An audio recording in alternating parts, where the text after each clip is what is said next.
నమో వెంకటేశాయ. భవచ్ఛేద పాదమూలా భవక్లేశనాశమూలా గోవింద గోవింద. భవోత్పత్తి హేతుమూలా భవోచ్ఛిత్తి జ్ఞానమూలా గోవింద గోవింద. భవాజాదిరూపే భవాపీతిహీనే భవోత్పత్తి హేతౌ భవచ్ఛేదమూలే భవే సర్వకాలే భవే స్వాంతరాళే భవత్యాప్తకామే భవేద్దేవ చిత్తం అని భూత భౌతిక ప్రపంచ నిర్మాత అఘటిత ఘటిత మాయా అధిష్టాత అయిన శ్రీనివాస పరమాత్ముని భవోచ్ఛిత్ హేతు జ్ఞానాన్ని ప్రసాదించవలసిందిగా ప్రార్థించుకుంటూ శ్రీశుకుల వారు ఉపదేశం చేసిన శ్రీమద్భాగవతం యొక్క అధ్యయన కార్యక్రమాన్ని మనం ప్రారంభించుకుందాము. ప్రారంభంలో యథాప్రకారం ఆచార్యుల వారితో కలిసి ప్రార్థనా శ్లోకాలను చదువుకుందాము, మంగళాచరణం చేసుకుందాం. శ్రీ గురు ప్రార్థనా. గురుర్ బ్రహ్మా గురుర్ విష్ణు గురుర్దేవో మహేశ్వర గురుః సాక్షాత్ పరం బ్రహ్మ తస్మై శ్రీ గురవే నమః. శ్రీనివాస ప్రార్థనా. పుష్పమాలానుషక్తాయ పుష్పహాసాయ కుర్మహే పుష్పం హృదర్పయిత్వా తు శ్రీనివాసాయ తే నమః. అథ సంకల్పః. శ్రీమదాదివరాహ క్షేత్రే విరాజమానస్య నిత్యశుద్ధ బుద్ధ ముక్త స్వభావస్య లీలాగృహీత విగ్రహస్య శ్రీ పద్మావతీ జానేః అనుగ్రహేణ అస్మాకం సర్వేషాం బుద్ధిశుద్ధ్యర్థం విద్యాభివృద్ధ్యర్థం భక్తి జ్ఞాన వైరాగ్యాది తదనుకూల సర్వసంపత్ సమృద్ధ్యర్థం శ్రీ పరమేశ్వర ప్రీత్యర్థం శ్రీమద్భాగవత పాఠం కరిష్యామహే. అస్య శ్రీమద్భాగవత స్తోత్ర మహామంత్రస్య నారద ఋషిః బృహతీ ఛందః శ్రీకృష్ణః పరమాత్మా దేవత బ్రహ్మ బీజం భక్తిశక్తిః జ్ఞానవైరాగ్యే కీలకం అస్మాకం శ్రీమద్భగవత్ప్రసాదసిద్ధ్యర్థే పాఠే వినియోగః. ధ్యానం నారాయణాదృతవరార్భక నిశ్చయాఖ్యాం తారాపథధ్రువపదాక్తి విధానయుక్తాం మిత్రాసుతాప్తసుతకీరసుభాషితాఢ్యాం గాథామిమాం శృణుత భాగవతాతిరక్తాం. శ్రీ గురుభ్యో నమః. ధ్రువుడి తపస్సుకు పరమాత్మ మెచ్చాడు. ఆయన సాక్షాత్కారాన్ని ప్రసాదించాడు, వాక్శక్తిని కూడా ప్రసాదించాడు. ఆ వాక్కులతో ధ్రువుడు స్వామిని సంతోషపెట్టుకున్నాడు. స్వామి చాలా సంతోషించి, నువ్వు మనసులో అనుకున్నది నీకు జరిగి తీరుతుంది, అందరికంటే ఎత్తులో నువ్వు ఉంటావు, ధ్రువ స్థానంలో నువ్వు ఉంటావు అని ఆశీర్వదించాడు. ఆశీర్వదించి, ఇది ఇప్పటికిప్పుడు జరగదు, ముందు ప్రస్థితేతు వనం పిత్రా దత్వాగాం ధర్మ సంశ్రయ షట్త్రింశద్వర్షసాహస్రం రక్షితా వ్యాహతేంద్రియ అనేది జరగాలి, తర్వాత ఈ ధ్రువ స్థానం అనేది లభిస్తుంది అని చెప్పాడు. ముందు నీ తండ్రి గారు నీ మీద ప్రేమగా ఉంటారు, ప్రేమగా ఉన్నటువంటి నీ తండ్రి గారు ఉత్తానపాదుడు వనం ప్రస్థితే, ఆయనకు వయస్సు అయిపోయిన తర్వాత వానప్రస్థాశ్రమం కోసం అడవులకు వెళ్ళిపోతాడు. అడవులకు వెళ్ళిపోయేటువంటి సమయంలో, బయలుదేరే సమయంలో దత్వా గాం, నీకు భూమిని అంటే రాజ్యాన్ని, తన రాజ్యాన్ని నీకు ఇచ్చేస్తాడు. తన రాజ్యాన్ని ఉత్తముడికి ఇవ్వడు, నీకే ఇస్తాడు. నీకిస్తే నువ్వు ధర్మ సంశ్రయ, ధర్మాన్నే ఆశ్రయంగా పెట్టుకుని ధర్మంగా రాజ్యపాలన చేస్తావు. ఎంతకాలం రాజ్యపాలన చేస్తావు అంటే 36 వర్ష సాహస్రం రక్షితాగాం, 36,000 సంవత్సరాల పాటు రాజ్యం చేస్తావు. ఆ 36,000 సంవత్సరాల పాటు ధర్మంగా రాజ్యం చేస్తావు. రక్షితాగాం, చక్కగా భూమిని సంరక్షిస్తావు. సంరక్షించడంతో పాటుగా అవ్యాహతేంద్రియ, ఇంద్రియాలను అటు ఇటు పొరలనివ్వకుండా కేవలం ధర్మం మీదే ఇంద్రియాలను నిలబెట్టి ఆ ధర్మం ద్వారా ఎంత లభిస్తుందో అంతవరకే ఇంద్రియాలతో తృప్తిని పొంది, ఇంద్రియాల ద్వారా పొందవలసినటువంటి సంతోషాన్ని పొంది చాలా ధర్మంగా జీవించి ధర్మంగా రాజ్యపాలన చేసి ధర్మంగా సుఖంగా ఉంటావు. ఆ తర్వాత నీకు ఈ ధ్రువపద స్థానం అనేది వస్తుంది అని చెప్పాడు. ప్రస్థితేతు వనం పిత్రా గత్వా గాం ధర్మ సంశ్రయ 36 వర్ష సాహస్రం రక్షితా వ్యాహతేంద్రియ అని. అయితే నీకు ఆ ఉత్తముడు తండ్రి ఒళ్ళో కూర్చున్నాడు, తండ్రికి చాలా ప్రియమైనవాడు, ఆ తండ్రికి ప్రియమైన ఉత్తముడికి రాజ్యం ఇవ్వకుండా నాకెందుకు ఇస్తాడు అనేమైనా సందేహం వస్తుందేమో. ఆ ఉత్తముడు గురించి జరగబోయేది చిన్న ముక్క చెప్తాను, దాన్ని బట్టి అర్థం చేసుకో. త్వద్భ్రాతరి యుత్తమే నష్టే మృగయాయాంతు తన్మనాః అన్వేషంతి వనం మాత దావాగ్నిం సా ప్రవేక్ష్యతి అని ఉత్తముడి తల్లి పరిస్థితి ఉంటుంది అని చెప్పేశాడు. తద్భ్రాతరి, నీకు అతను సోదరుడే, అంటే నీ తల్లి కడుపును పుట్టలేదు కానీ నీకు సోదరుడు వరస అయ్యేటువంటి వాడే.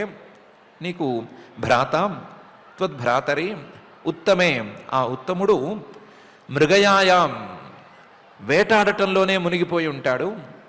ఆ వేటాడటంలో మునిగిపోయి ఒకరోజు వేటకు బయలుదేరి మళ్ళీ తిరిగి రాడు. నష్టే వనే, ఎక్కడో ఆ అడవిలోనే అట్టించటే వెళ్ళిపోయి ఉంటాడు. అప్పుడు తన్మనాహ, ఆ ఉత్తముడి మీదే ప్రాణాలు పెట్టుకున్నటువంటి నీ పినతల్లి సురుచి అన్వేషంతి, ఆ ఉత్తముణ్ణి వెతుక్కుంటూ వనానికి వెళుతుంది. వనం మాత, అతని తల్లి అయినటువంటి సురుచి ఇలా చేస్తుంది.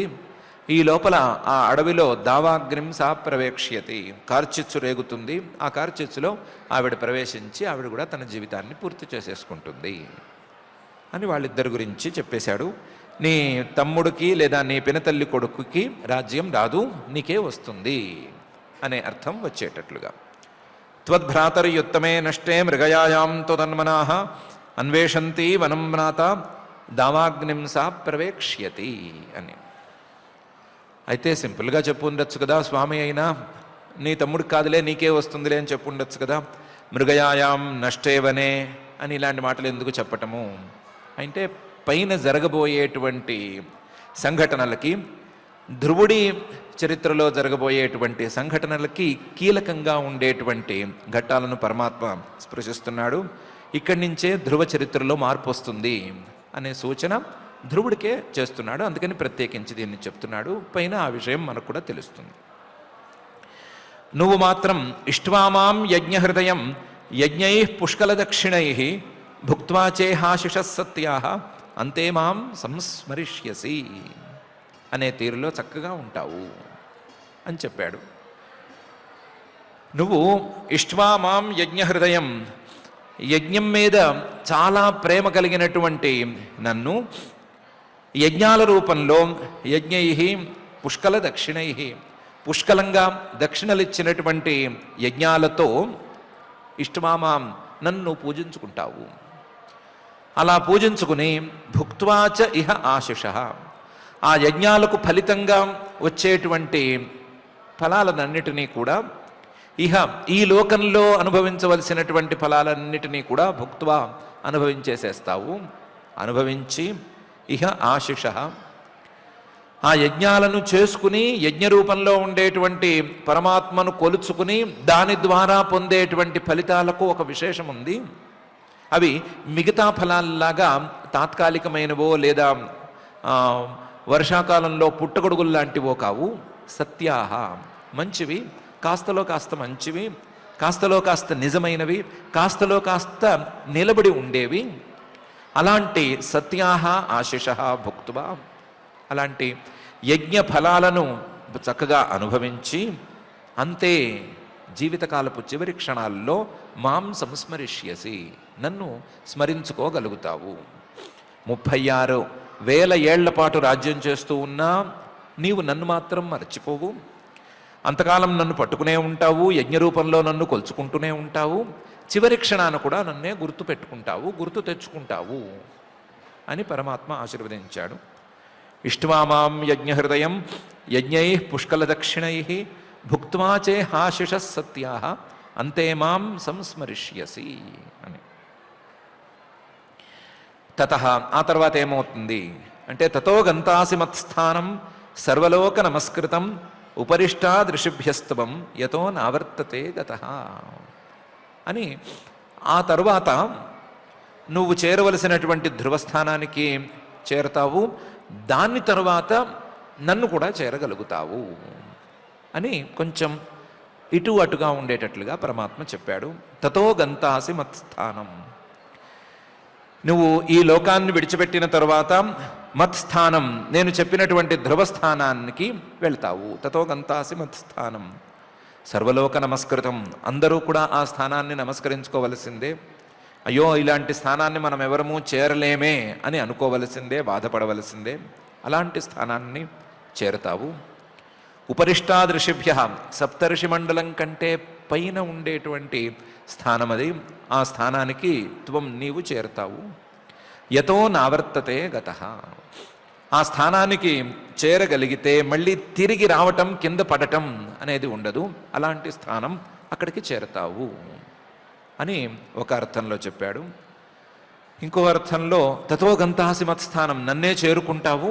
సర్వలోక నమస్కృతం, నా స్థానం, నా పాదాలుండే స్థానం, నేనున్నటువంటి స్థానం అంటే అన్ని లోకాలు నమస్కారం చేయవలసిందే కదా. ఉపరిష్టాద్ ఋషిభ్యస్త్వం, ఋషుల కంటే ముందే నన్ను చేరుకుంటావు. ఋషులు ఎంతో కష్టపడితే కానీ ఆ స్థానాన్ని చేరలేవు, అలాంటి దాన్ని నువ్వు చేరుకుంటావు. యతో నావర్తతే గతః, నా స్థానాన్ని చేరితే మళ్ళీ తిరిగి పుట్టటం అనేది జరగదు, అలాంటి స్థానాన్ని కూడా నువ్వు చేరుకుంటావు అని సూచనప్రాయంగా చెప్పాడు. తతో గంతాసి మత్స్థానం సర్వలోక నమస్కృతం ఉపరిష్టాద్ ఋషిభ్యస్తమం యతో నావర్తతే గతః అని. ఇలా పరమాత్మ చెప్పిన తర్వాత ఏమైంది అని మైత్రేయ ఉవాచ. ఇత్యర్చితస్స భగవాన్ అతిదిశ్యాత్మనః పదం బాలస్య పశ్యతో ధామ స్వమగాద్ గరుడధ్వజ అని. ఆ బాలుడికి ఇవ్వవలసిన వరాలన్నీ ఇచ్చి అతను చూస్తూ ఉండగానే పరమాత్మ అంతర్ధానం అయిపోయాడు, తన స్వస్థానానికి వెళ్ళిపోయాడు. ఇది ఈ విధంగా అర్చిత, పిల్లవాడు మాటలతో అర్చన చేసుకుంటే ఆ అర్చనలన్నిటినీ భగవంతుడు చక్కగా శ్రద్ధగా స్వీకరించాడు. సహా భగవాన్, నిజానికి ఇలాంటి మాటలతో పూజించుకోవటానికి అర్హుడైన వాడు ఆయన ఒక్కడే. ఎవరైనా పొగిడితే ఆయన్నే పొగడాలి. అలా పొగడతలకు అర్హుడైనటువంటి స భగవాన్, ఆ పరమాత్మ అతిదిశ్య ఆత్మనః పదం, ధ్రువుడికి స్వస్థానాన్ని ఇచ్చి దాన్ని ప్రసాదించి, బాలస్య ఆ ధ్రువుడికి ప్రసాదించిన తర్వాత పశ్యతో ధామస్వమగాత్, అతను చూస్తూ ఉండగానే గరుడధ్వజ, గరుడిది గరుడ పక్షి బొమ్మ ఉన్నటువంటి జెండాని రెపరెపలాడించుకుంటూ గరుడధ్వజగా వచ్చిన గరుడుడి మీదే ఎక్కి స్వమగాత్ స్వస్థానానికి వెళ్ళిపోయాడు. ఇత్యర్చితస్స భగవాన్ అతిదిశ్య ఆత్మనః పదం బాలస్య పశ్యతో ధామ స్వమగాత్ గరుడధ్వజ అని పరమాత్మ తన స్వస్థానం వైకుంఠానికి వెళ్ళిపోయాడు. పిల్లవాడు ధ్రువుడు సోపి సంకల్పజం విష్ణోః పాదసేవోపసాదితం ప్రాప్య సంకల్ప నిర్వాణం నాతిప్రీతోభ్యగాత్ పురం అని ధ్రువుడు కూడా తన నగరానికి తిరిగి బయలుదేరాడు. తల్లి తండ్రి ఉండేటువంటి నగరానికి తిరిగి బయలుదేరాడు. సోపి ధ్రువుడు కూడా సంకల్పజం, తన మనోరథం, తాను కోరుకున్నటువంటి కోరిక, అందరికంటే ఎత్తులో ఉండాలి అనేటువంటి కోరిక, విష్ణోహో పాదసేవ ఉపసాదితం, శ్రీమన్మహావిష్ణువు యొక్క పాదాలను సేవించుకోవటం ద్వారా సాధించుకున్నాడు కదా. అలా సాధించుకున్నటువంటి తన కోరికను ప్రాప్య, తీర్చుకుని, సంకల్ప నిర్వాణం ప్రాప్య, ఒకే ఒక సంకల్పంతో వచ్చాడు, ఒకే ఒక కోరికతో వచ్చాడు, అందరికంటే నేనే ఎత్తులో ఉండాలి అని. ఆ కోరిక తీరిపోయింది, చల్లారిపోయింది అనే స్థితిని సాధించుకుని, ప్రాప్య సంకల్ప నిర్వాణం అభ్యగాత్ పురం, కోరిక తీరింది కాబట్టి ఇంకెక్కడికి వెళ్ళాలి, ఇంటికే వెళ్ళాలి అని తన నగరానికి బయలుదేరాడు. బయలుదేరేటప్పుడు మాత్రం నాతి ప్రీత, మనసులో పూర్తి సంతోషం అనేది లేదు, సంతోషం లేకుండా అరకొర సంతోషంతో బయలుదేరాడు అని ధ్రువుడి గురించి మహర్షి గారు చెప్తున్నారు. సోపి సంకల్పజం విష్ణోహో పాదసేవోపసాదితం ప్రాప్య సంకల్ప నిర్వాణం నాతి ప్రీతోభ్యగాత్ పురం అని. అదేం మాట, ఎవరూ చేయలేనంత తపస్సు చేశాడు, ఎవరూ సాక్షాత్కారం చేసుకోలేని స్వామిని ఎంత 6 మాసాల్లో సాక్షాత్కారం అయ్యేటట్టుగా చేసేసుకున్నాడు. స్వామే నోరు విప్పి నీ కోరిక తీరిపోయింది, ముందు సుఖంగా రాజ్యం వెళ్తావు, తర్వాత నువ్వు ధ్రువస్థానానికి వెళ్తావు, తర్వాత నా దగ్గరకు కూడా వస్తావు అన్నాడు. ఇంత చక్కగా అంతా జరిగిన తర్వాత హ్యాపీ ఎండింగ్ అనేది కనిపిస్తూ ఉండగా నాతి ప్రీత అని అరకొర సంతోషంగా ఉండటం ఏమిటి, అదేం మాట, అదేం పద్ధతి అని మనకు సందేహం వస్తుంది. ఇదే సందేహం వింటున్న విదురుడికి కూడా వచ్చింది. దాంతో విదుర ఉవాచ, విదురుడు మైత్రేయ మహర్షి గారిని అడిగాడు, సుదుర్లభం యత్పరమం పదం హరేః మాయా వినస్తచ్చరణార్జనార్జితం లుబ్ధ్వాప్య సిద్ధార్థమివైక జన్మనా కథం స్వమాత్మానమమన్యతార్థవిత్ అని మనకంటే గట్టిగా అడుగుతున్నాడు విదురుడు. ఒకవైపు సుదుర్లభం, ధ్రువుడు పొందినది ఎవరూ పొందలేనిది, ఒకవేళ పొందినా సరే సులభంగా పొందగలిగింది అయితే కాదు, సుదుర్లభం. ఏమది? యత్ పరమం పదం హరేహే, ఆ పరమపురుషుడైనటువంటి శ్రీహరి యొక్క గొప్పదైనటువంటి పాద పద్మ సందర్శనాన్ని పొందాడు. అందులోనూ మాయావిన తచ్చరణార్చనార్జితం, అందులోనూ ఇది మాయావిన, ఎవరైనా సరే మనసులో మాయను ఉంచుకుంటే, మనసులో కపటాలు లేదా కుట్రలు, కార్పణ్యాలు, కక్షలు లాంటివి ఏమైనా ఉంచుకుంటే, మనసులో ఒకటి ఉంచుకుని బయటకు ఒకటి ప్రదర్శించేటువంటి లక్షణాన్నే కనబరుస్తూ ఉంటే, అలాంటి మాయావులకు ఆయన పొరపాటును కూడా దర్శనం ఇవ్వడు. మాయావిన సుదుర్లభం. అలాంటి వాడు శ్రీహరి ఈయనకి దర్శనం ఇచ్చాడంటే ఈయన మనసులో ఏ మాయా లేదు, కల్లా కపటం ఎరుగనివాడు అని తెలుస్తోంది. అందులోనూ తచ్చరణార్చనార్జితం, ఇదేమో యాక్సిడెంటల్గా అయిపోయింది కాదు, కష్టపడి ఆయన పాదాలను అర్చించుకుని ఎన్నో ఉపవాసాలు చేసి, ఎన్నో నియమాలను పాటించి, ఒంటికాల మీద నుంచుని చాలా కష్టపడి తపస్సు చేసుకుని సాధించాడు. సాధించినవాడు కష్టపడి సాధించాడు, దొరికేవాడు సులభంగా దొరికేవాడు కాడు. ఇలాంటిది అయిపోయిన తర్వాత లబ్ధ్వాపి, ఇలాంటి ఫలితాన్ని కష్టపడి పొందిన తర్వాత కూడా, అందులోనూ ఏకజన్మన, ఒకే జన్మలో అతి తక్కువ కాలంలో ఇంత పని జరిగినా సరే, అసిద్ధార్థమివ స్వం ఆత్మానం అమన్యత కథం. సగం సంతోషంతో వెళ్ళాడు, పూర్తి హ్యాపీగా వెళ్ళలేదు అని ఎలా అంటున్నావు?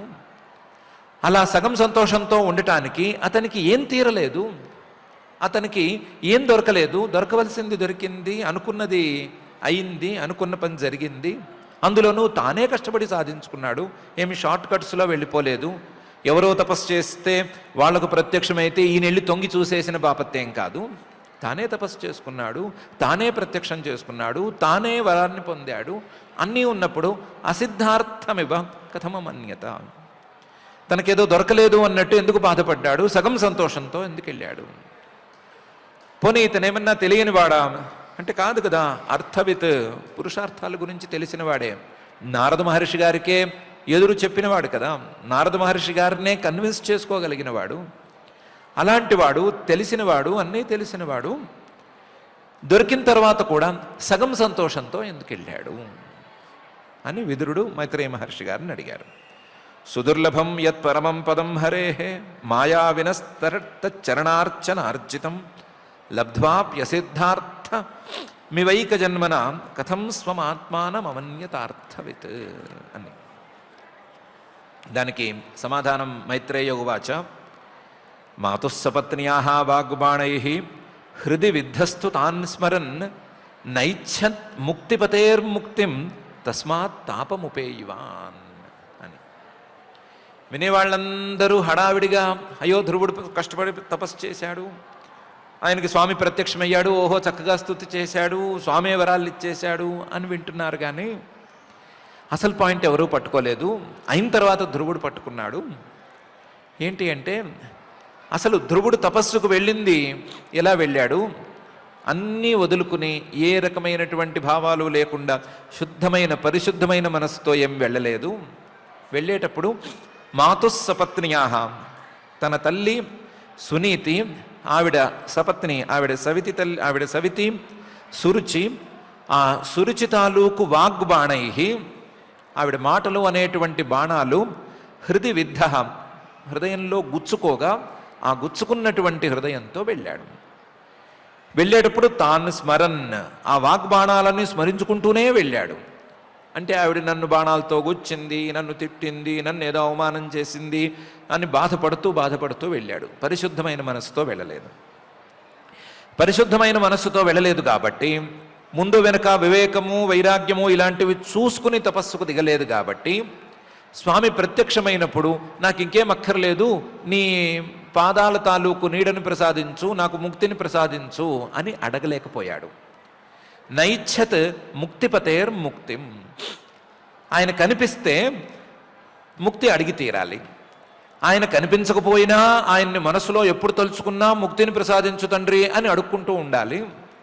అలాంటి పరిస్థితుల్లో ఆయన కనిపిస్తే ముక్తిపతేహే, ముక్తిని అలా చిటికలో ఇవ్వగలిగినటువంటి ఆయన కనిపిస్తే ముక్తి అడగకుండా నైచ్ఛత్, అసలు ఆ ముక్తి గురించి ఆలోచించకుండా బయటకు వచ్చేశాడు. నైచ్ఛన్ ముక్తిపతేర్ముక్తిం. కోర్స్ ఈయన నోరు తెరిచి ఏమీ అడగలేదు, నాకు ఫలానా ఫలితం కావాలి అని అడగలేదు. స్వామి ఇస్తూ ఉంటే నోరు మూసుకుని కూర్చున్నాడు. అవన్నీ ఏముంది స్వామి, అవన్నీ వద్దులేండి, అవన్నీ అశాశ్వతమైనవి, నాకు శాశ్వతమైన ముక్తిని ప్రసాదించండి, దానికి దారి చూపించండి అని అనలేదు. నైచ్ఛన్ ముక్తిపతేర్ముక్తిం. అది స్వామి ఉన్నప్పుడు ఆ పొంగులో తోచలేదు, తర్వాత తోచింది. స్వామి అంతర్ధానమయ్యి వెళ్ళిపోతూ ఉంటే అప్పుడు తోచింది. తస్మాత్ తాపముపేయివాన్, అందువల్ల బాధపడిపోయాడు. మాతుస్సపత్న్యా వాగ్బాణై హృది విద్ధస్తు తాన్ స్మరన్ నైచ్ఛన్ ముక్తిపతేర్ముక్తిం తస్మాత్ తాపముపేయివాన్.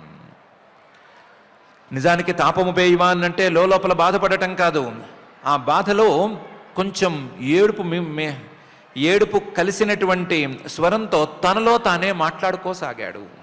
ధ్రువ ఉవాచ, తనలో తానే ధ్రువుడు మాట్లాడుకున్నాడు.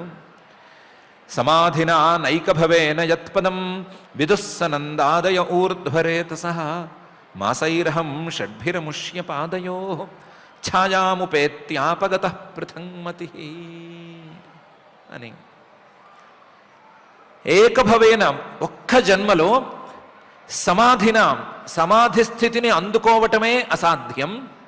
అలాంటిది సమాధిన యత్పదం, సమాధి స్థితిలో ఆయన యొక్క పాదార విందం అనేది నాకు లభించింది. సమాధిన నైకభవేన యత్పదం, ఒక్క జన్మలో లభించనటువంటి ఆయన యొక్క పాదార విందం సమాధి స్థితిలో నాకు అందింది.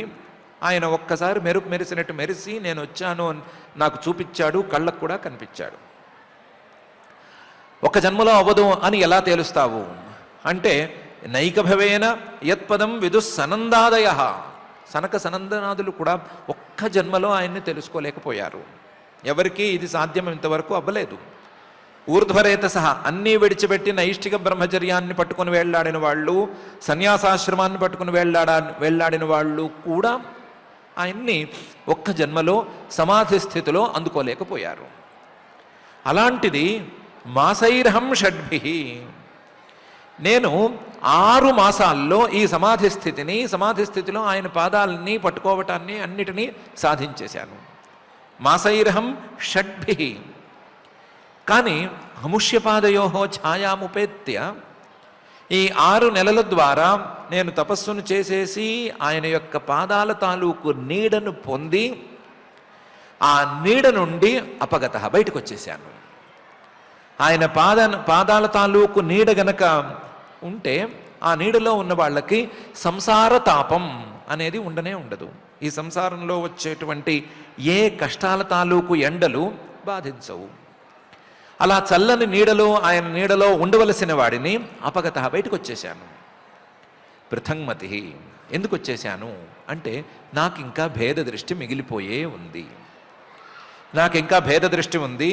నేను వేరు, మా అమ్మ తాలూకు సవితి పిల్లవాడు వేరు. వాడికంటే నేను పైన ఉండాలి, నాకంటే వాడు కింద ఉండాలి. ఇలాంటి భేద దృష్టి నాకు చాలా ఎక్కువగా ఉంది. ఆ భేద దృష్టి పెరగ్గా స్వామి మీదే ఆ భేద దృష్టి పెరిగిపోయి, స్వామి ఏమిస్తే అది పుచ్చుకోవాలి అనే పద్ధతిలోకి మారిపోయింది. అంతే తప్ప ఇవన్నీ వద్దు స్వామి, నన్ను నీతో ఉంచేసుకో అని అనలేకపోయాను. సమాధినా నైకభవేన యత్పదం విదుస్సనందాదయ ఊర్ధ్వరేత సహ మాసైర్హం షడ్భిరముష్యపాదయో ఛాయాముపేత్య అపగత పృథంమతి అని తాపం అనేది నన్ను వదలట్లేదు అని బాధపడ్డాడు. అహోబత మమానాత్మ్యం మందభాగ్యస్య పశ్యత భవచ్చిత పాదమూలం గత్వా యాచే యదంతవత్ అని ఇంకా బాధపడ్డాడు. చుట్టుపక్కల ఎవరైనా ఉంటే ఒకవేళ, అయ్యో అహోబత, చాలా విచారంగా ఉంది నాకు, మమ అనాత్మ్యం పశ్యత, నా అజ్ఞానాన్ని చూడండి, మీరు నా అజ్ఞానాన్ని ఒకసారి గమనించండి. అందులోనూ మందభాగ్యస్య, నా భాగ్యం కూడా గొప్పదేమీ కాదు, నా భాగ్యం కూడా చాలా తక్కువ స్థాయిది. నా జ్ఞానం అనేది లేనే లేదు, నాకున్నదంతా అజ్ఞానమే. నా భాగ్యం కూడా చాలా మందభాగ్యం. ఏమి నా మందభాగ్యం అంటే భవచ్చిద పాదమూలం గత్వా, ఈ సంసారాన్ని మొత్తాన్ని తెంచేయగలిగినటువంటి వాడు ఆయన శ్రీహరి. ఆయన పాదం తాలూకు మూలానికి, ఆయన పాదఛాయకు చేరి ఆయన్ను దర్శనం చేసుకోగలిగి కూడా యాచే యదంతవత్, నేను ఆయన్ని కోరుకుంది ఏముంది అంటే శాశ్వతం కాని దాన్ని కోరుకున్నాను. శాశ్వతం కాని దాన్నే కోరుకోవాల్సి వచ్చింది. ఆయన శాశ్వతమైనటువంటి మోక్షాన్ని ప్రసాదించగలడు, దానికి కనీసం దారినా చూపించగలడు ఆయన. అలాంటి వాడిని అడగకుండా యాచే యదంతవత్, నేను నోరు తెరిచి అడగలేదు, కానీ అదే సంకల్పంతో చేశాను కదా, చేసిన దానికే కదా నీ మనసులో ఏముందో నాకు తెలుసు అని స్వామి అన్నాడు. నీ మనసులో ఏముందో నాకు తెలుసు, దానికి తగ్గట్టుగా ఇస్తున్నాను అనే కదా అన్నాడు. అంటే నేను అడిగిందే ఆయన ఇచ్చాడు. నాకు అడగటం చేతకాలేదు. నాకు అడగటం చేతకాలేదు అంటే 2 కోణాలున్నాయి. ఒకటి, నాకు ఏం అడగాలో తెలియదు, అజ్ఞానం. రెండవ కోణం, నా భాగ్యం సరిగ్గా లేదు.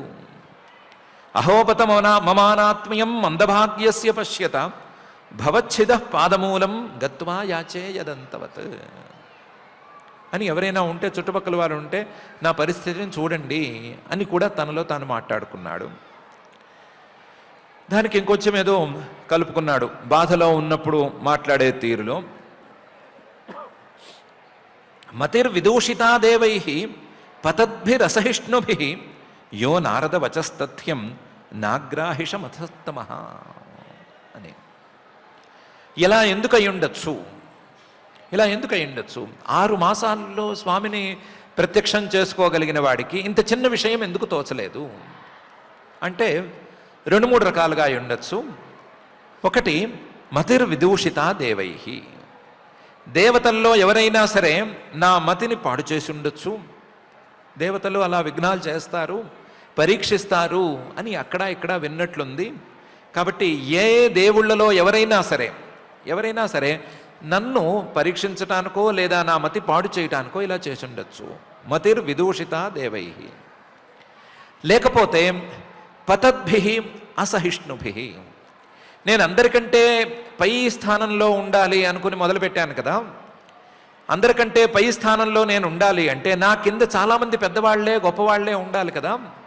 నా కింద నా కాళ్ళ కింద ఉండవలసిన వాళ్ళు సప్తఋషులో, ఇంకొకళ్ళు, ఇంకో నక్షత్రాల వాళ్ళు, సూర్యచంద్రులో ఎవరో ఒకళ్ళు అసహిష్ణుభి, అదేంటి ఈ పిల్లవాడి కాళ్ళ కింద మేమెందుకు ఉండాలి అని సహించలేక వీడి కోరికను ఇంతటితో ఆపేద్దాము అని ఏమైనా నా మతిని పాడు చేసి ఉండవచ్చు.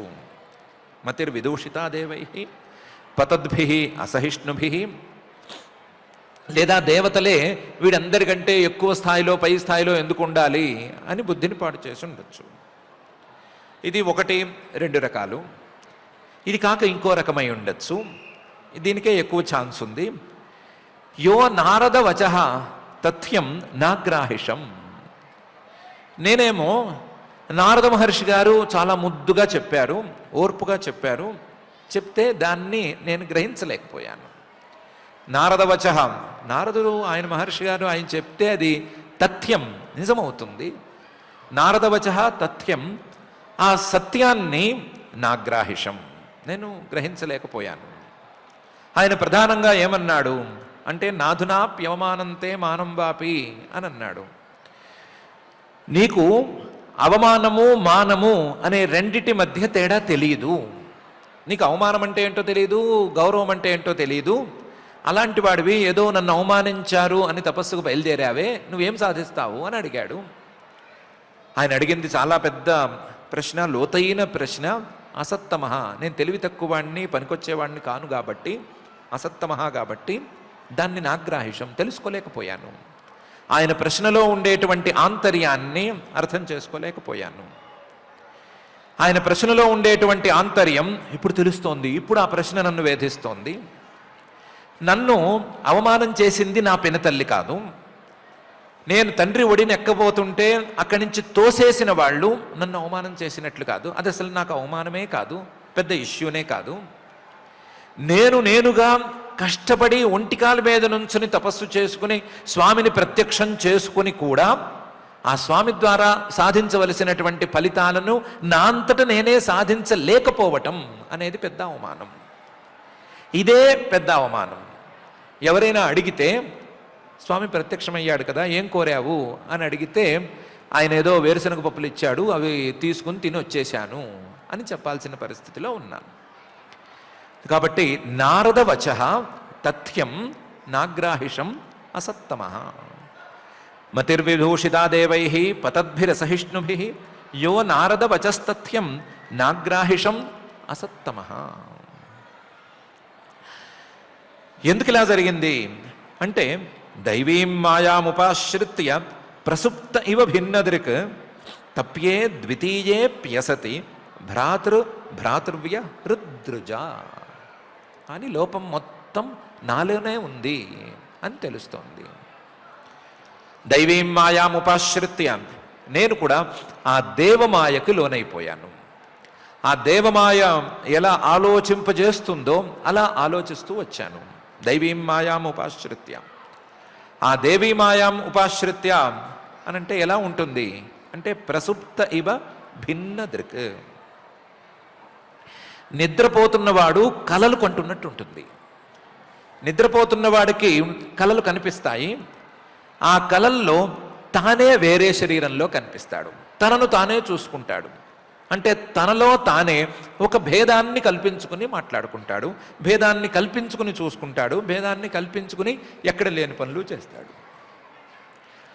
దైవీం మాయాముపాశ్రిత్య ప్రసుప్త ఇవ భిన్నదృక్, ఆ కలలో నిద్ర అనేటువంటి మాయ తాలూకు అవస్థ ద్వారా ఎక్కడ లేని భేదాలు పుట్టుకొస్తాయి, ఎక్కడ లేని విశేషాలు పుట్టుకొస్తాయి, అర్థం పర్థం లేని ఆలోచనలన్నీ వస్తాయి.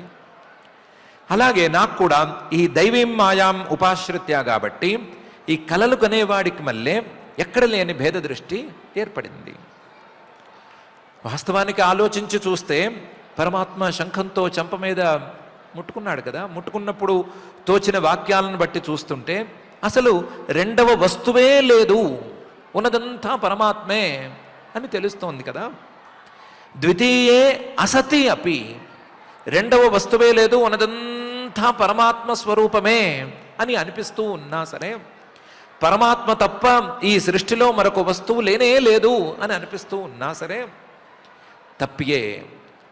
ఈ భేద దృష్టితో ఎక్కడ లేని తాపాన్ని పొందాను. ఎంత భేద దృష్టి అంటే భ్రాతృవ్య హృదృజ అనేటువంటి స్థాయిలో ఉన్న భేద దృష్టి. భ్రాత అంటే నాకు సవితి కొడుకు అని ఒకటి, అదొక భేదం. ఆ భ్రాతృవ్య అంటే దాయాది అని ఇంకొక భేద దృష్టి. అంటే నా తమ్ముడో అన్నో ఇలాంటి వాడు కాడు, నాకు దాయాది, నాకు చెందవలసింది నేను పొందవలసింది కొట్టేసేవాడు అనేటువంటి దృష్టి. ఆ దృష్టితో వచ్చినటువంటి హృదృక్, హృదయ వేదన, హృదయ బాధ. ఈ భేద దృష్టిని ఇలా పెంచుకుంటూ పోయాను కాబట్టి వాణ్ణి నాకంటే భిన్నంగా చూడటము, భిన్నంగా చూసిన వాడిని నా ఆస్తిని కాజేసే దాయాదిలాగా చూడటము, చూసిన వాణ్ణి నాకేదో కష్టాన్ని ఇచ్చేవాళ్ళలాగా చూడటము అని నా భేద దృష్టిని పెంచుకుంటూ పోయాను కాబట్టి నాకు ఇలా జరిగింది. ఈ భేద దృష్టి ఉన్నంత వరకు, పృథక్ మతి అనేటువంటిది ఉన్నంత వరకు ఇలాగే వ్యవహారాలు ఉంటాయి. దైవీం మాయాముపాశ్రిత్య ప్రసుప్త ఇవ భిన్నదృక్ తప్యే ద్వితీయే ప్యసతి భ్రాతృవ్య హృదృజ.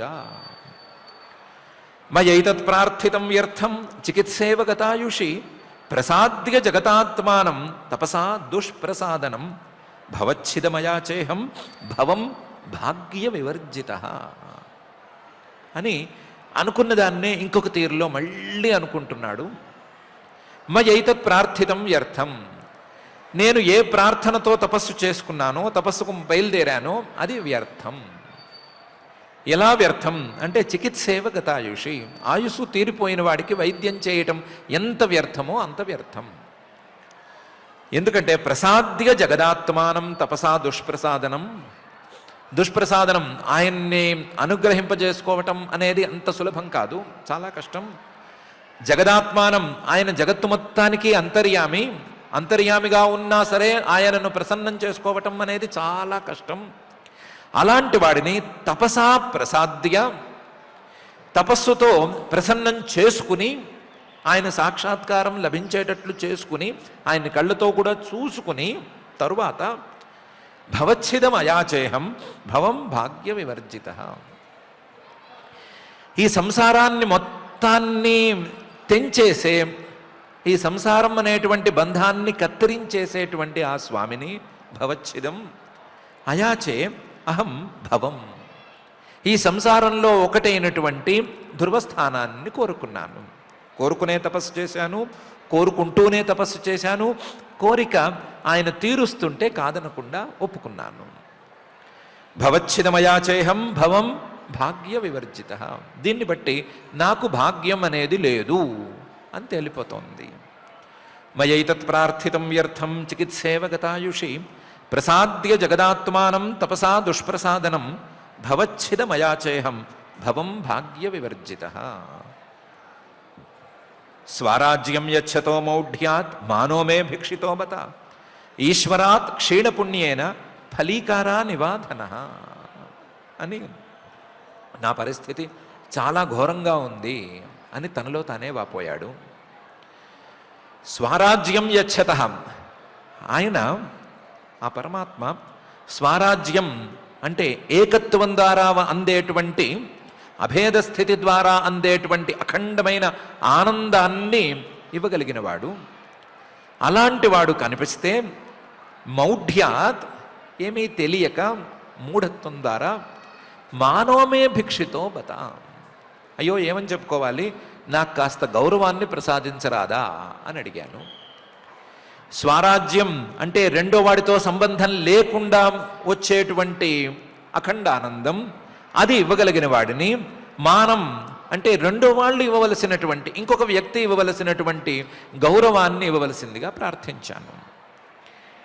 ఆయన ఐక్యం ద్వారా అందవలసినటువంటి అఖండ స్థితిని ఇవ్వగలిగితే నేను నాకున్న భేద దృష్టితో భేదంతో కూడిన ఫలితాన్నే కోరుకున్నాను.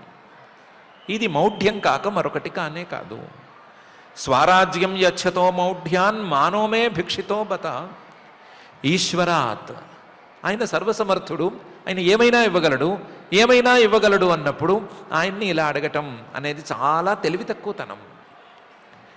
నిజంగా తెలివి తక్కువతనమేనా? అవును. క్షీణ పుణ్యేన, నాకు పుణ్యమేమీ లేక సరిగ్గా సరి అయిన సమయంలో తెలివి పనిచేయకపోవటం అనేటువంటి రాసి పెట్టిన ఉన్నందువలన ఇలా జరిగింది. ఎలా? ఫలీకారా నివాధన. డబ్బు లేనివాడు, చేతిలో చిల్లి గల్వ లేనివాడు రాజుకి, మహారాజు గారి దగ్గరికి వెళ్ళి నువ్వు ఏం కోరుకున్నా సరే నేను తీరుస్తాను అని ఆ రాజుగారు అంటే, నాకు ఎక్కడి నుంచైనా కాస్త ఊకని చేతిలో పోసి పెట్టండి అని అడిగితే ఎలా ఉంటుందో, లేదా కాస్తంత తవుడు ఉంటే ఇవ్వండి, మా మేకకో మా ఆవుకో పెట్టుకుంటాను అంటే ఎలా ఉంటుందో అలా నా పరిస్థితి ఉంది. ఆయన ఏమైనా ఇవ్వగలడు, కానీ అడిగింది మాత్రం ఊకపోట్టు లేదా తవుడు లాంటివి. అలా అడిగిన వాడిని తెలివి తక్కువ వాడంటారా, మహామేధావి అని పిలుస్తారా అంటే తెలివి తక్కువ వాడనే అంటారు. అయితే నన్ను కూడా తెలివి తక్కువ వాడనే అనాలి. ఎందుకు? స్వరాజ్యం యచ్చతో మౌఢ్యాత్ మానోమే భిక్షితో బతాం ఈశ్వరాత్ క్షీణపుణ్యేన ఫలీకారా నివాధన అని ధ్రువుడు తనలో తాను వాపోయాడు. అందువల్ల నాతి ప్రీతోభ్యగాత్పురం అని నేను చెప్పాను అని మైత్రేయ మహర్షి గారు చెప్తున్నారు. ఈ ఇన్సిడెంట్ని మైత్రేయ మహర్షి గారు ప్రత్యేకించి ఎందుకు చెప్తున్నారు అంటే, స్వామిని ఏం అడగాలి అనే సంగతి తెలియాలి. తెలియకపోతే ఏమీ అడగకుండా నోరు మూసుకునైనా కూర్చోవాలి. ఏమీ అడగకుండా అంటే మనసులో కూడా ఏమీ అడగకుండా అని. ఎందుకంటే మనసులో అడిగినా ఆయనకి వెంటనే తెలిసిపోతే ఆయన పట్టేసుకుంటాడు. కాబట్టి స్వామిని ఏమి అడగాలో నిజంగా తెలిస్తే అప్పుడు అడగచ్చు. తెలియకపోతే నోరు మూసుకుని మనసు మూసుకుని కూర్చోవచ్చు. కూర్చుంటే ఏది మంచిదో ఆయనే చూసి ఇస్తాడు. అలా కాకుండా తెలియకుండా అడిగితే అక్కడ ఇరుక్కుపోయేటువంటి ప్రమాదం తప్పనిసరిగా ఉంది. అడిగిన తర్వాత ఆయన తీర్చిన తర్వాత బాధపడేందుకు అవకాశాలు మెండుగా ఉంటాయి. కాబట్టి ఏం కోరుకోవాలో ఏం కోరుకోకూడదో తెలుసుకుని ఆ తర్వాత కోరుకోవటం నేర్చుకోవాలి అని వినే మనందరికీ ఆయన చెప్పదలుచుకున్నాడు. నిజానికి ఇది ధ్రువుడి సమస్య కంటే మనకున్న సమస్య చాలా పెద్దది. ధ్రువుడుకున్న పరిస్థితి కంటే మన పరిస్థితే చాలా తీవ్రమైంది. ఏం కోరుకోవాలో ఏం కోరుకోకూడదో, ఏమనుకోవాలో ఏమనుకోకూడదో వీటి మీద మనకు కొంచెం కూడా అవగాహనే లేదు అని పాపం ఆయనకి తెలుసు. అందుకని మనం తెలుసుకుంటాము అనే ఉద్దేశంతో ఆయన చెప్పాడు. కాబట్టి దీన్ని అడ్డం పెట్టుకునైనా, ఇంకా రాబోయే సంఘటనలను అడ్డం పెట్టుకునైనా సరే ఏం కోరుకోవాలో ఏం కోరుకోకూడదో తెలుసుకోవాలి అనేటువంటి ఆలోచన మనం చేసుకుందాము. ఈ గోలంతా ఎందుకు, మనకు కావాల్సిందేదో ఆయనే చూసుకుంటాడు కాబట్టి అసలు కోరుకోవటం మానేద్దాము అని అనుకుంటే ఇంకా మంచిది. అలా మంచి అభిప్రాయాలు మనలో రావాలని సందర్భంగా మనం భావించుకుందాము. అలా మంచి అభిప్రాయాలు రావాలని, వాటిని పోషించాలి అని ఆ భౌతిక ప్రపంచ నిర్మాత అఘటిత ఘటనాపటు మాయాధిష్ఠాత అయిన శ్రీనివాస పరమాత్మని భక్తిగా ప్రార్థించుకుందాము. ఈ రోజు నుంచి కొన్ని రోజుల పాటు ఉండేటువంటి కార్యక్రమాల ఒత్తిడి వలన మనం 6 నుంచి 7 గంటల లోపలే పారాయణ కార్యక్రమంతో సహా అన్ని పూర్తి చేసుకోవలసి ఉంది. కాబట్టి తొందరగా పారాయణ కార్యక్రమాన్ని ప్రారంభించుకుందాం. ఓం నమో వెంకటేశాయ. ధనహీనుండు నృపాలు చేరి మిగులం ధాటిన్ ఫలీకారమిమ్మని అర్థించిన రీతి ముక్తి ఫలదుండైనట్టి పంకేజలోచనుడే చాలా ప్రసన్నుడైన అతనిన్ సంసారికం వర్తిగోరిన నా వంటి మూఢమానసులు ధాత్రిన్ కల్గిరే ఎవరున్ అని ఆ ధ్రువుని యొక్క మనోవేదనకు సంబంధించినటువంటి అంశాన్ని నేటి అధ్యయన కార్యక్రమంలో మనం ఆచార్యముఖం ద్వారా ఆ దేవదేవుని యొక్క దివ్య అనుగ్రహంతో చక్కగా అధ్యయనం చేశాం. ఈనాడు శ్రీమద్ భాగవతంలో చతుర్థ స్కంధంలో నవమాధ్యాయంలో 22వ శ్లోకం దగ్గర నుంచి శ్రద్ధగా పారాయణ చేసుకుందాం. అథ శ్రీమద్భాగవతే పారమహంస్యాం సంహితాయాం చతుర్థ స్కంధే నవమాధ్యాయే శ్లోకాః ప్రస్థితే తు వనం పిత్రా దత్వా గాం ధర్మ సంశ్రయః షట్త్రింశద్వర్షసాహస్రం రక్షితా వ్యాహతేంద్రియః త్వద్భ్రాతర్యుత్తమే నష్టే మృగయాయాంతు తన్మనాః అన్వేషంతీవ నం మాతా దావాగ్నిం సా ప్రవేక్ష్యతి ఇష్ట్వా మాం యజ్ఞహృదయం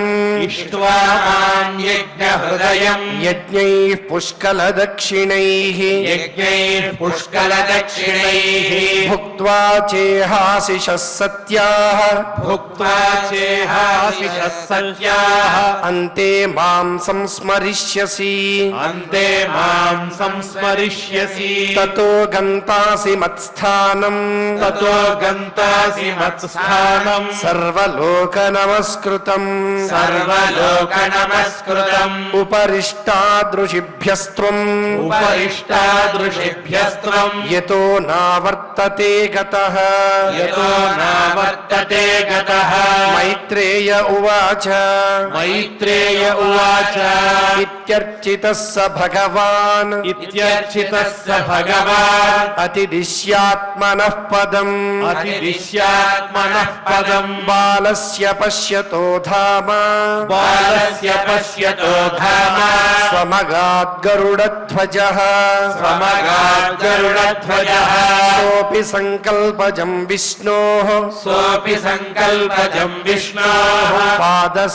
పాదసేవోపసాదితం ప్రాప్య సంకల్ప నిర్వాణం నాతి ప్రీతోభ్యగాత్పురం విదుర ఉవాచ సుదుర్లభం యత్పరమం పదం హరేః మాయావినస్తచ్చరణార్చనార్జితం లబ్ధ్వాప్యసిద్ధార్థమివైక జన్మనా కథం స్వమాత్మానమనన్యతార్థవిత్ మైత్రేయ ఉవాచ మాతుః సపత్న్యా వాగ్బాణైః హృది విద్ధస్తు తాన్ స్మరన్ నైచ్ఛన్ ముక్తిపతేర్ముక్తిం తస్మాత్ తాపముపేయివాన్ ధ్రువ ఉవాచ సమాధినా నైక భవేన యత్పదం విదుస్సనందాదయ ఊర్ధ్వరేతసః మాసైరహం షడ్భిరముష్య పాదయోః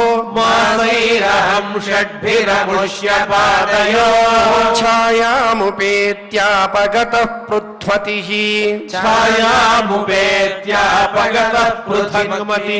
అహో బత మమానాత్మ్యం అహోబతమమానాత్మ్యం మందభాగ్యస్య పశ్యత మందభాగ్యస్య పశ్యత భవచ్చిదః పాదమూలం భవచ్చిదః పాదమూలం గత్వా యాచేయదంతవత్ గత్వా యాచేయదంతవత్ మతిర్విదూషితా దేవైః మతిర్విదూషితా దేవైః పతద్భిరసహిష్ణుభిః పతద్భిరసహిష్ణుభిః యో నారదవచస్తథ్యం యో నారదవచస్తథ్యం నాగ్రాహిషమసత్తమః నాగ్రాహిషమసత్తమః దైవీం మాయాముపాశ్రిత్య దైవీ మాయాముపాశ్రిత్య ప్రసుప్త ఇవ భిన్నదృక్ ప్రసుప్త ఇవ భిన్నదృక్ తప్యే ద్వితీయేప్యసతి తప్యే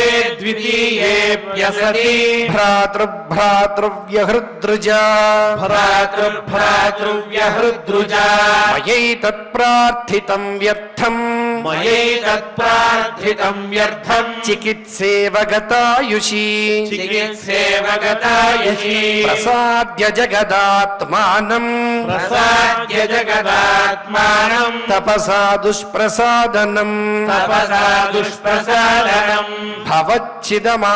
భవచ్చిదమయాచేహం భవచ్చిదమయా చేహం భవం భాగ్య వివర్జితః భవం భాగ్య వివర్జితః స్వరాజ్యం యచ్చతో మౌఢ్యాత్ స్వరాజ్యం యచ్చతో మౌఢ్యాత్ మానో మే భిక్షితో బత మానో మే భిక్షితో బత ఈశ్వరాత్ క్షీణ పుణ్యేన ఈశ్వరాక్షీణ పుణ్యేన ఫలీకారాని వాధనః ఫలీకారానివాధనః ఇతి ఇతి శ్రీమద్భాగవతే శ్రీమద్భాగవతే పారమహంస్యాం సంహితాయాం పారమహంస్యాం సంహితాయాం చతుర్థస్కంధే చతుర్థస్కంధే నవమాధ్యాయే నవమాధ్యాయే శ్లోకాః శ్లోకాః. ఇప్పుడు అందరం కలిసి క్షమాప్రార్థనాదులు పలుకుదాం. అథ క్షమా ప్రార్థనా యదక్షరపదభ్రష్టం మాత్రాహీనం చ యద్భవేత్ తత్సర్వం క్షమ్యతాం దేవ నారాయణ నమోస్తుతే. అథ భగవత్సమర్పణం కాయేన వాచా మనసేంద్రియైర్వా బుద్ధ్యాత్మనా వా ప్రకృతే స్వభావాత్ కరోమి యద్యత్ సకలం పరస్మై నారాయణాయేతి సమర్పయామి. అథ లోకక్షేమ ప్రార్థనా సర్వే భవంతు సుఖినః సర్వే సంతు నిరామయాః సర్వే భద్రాణి పశ్యంతు మా కశ్చిద్ దుఃఖభాగ్ భవేత్. అథ మంగళం శ్రియః కాంతాయ కళ్యాణ నిధయే నిధయేత్తినాం శ్రీవేంకటనివాసాయ శ్రీనివాసాయ మంగళం.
No.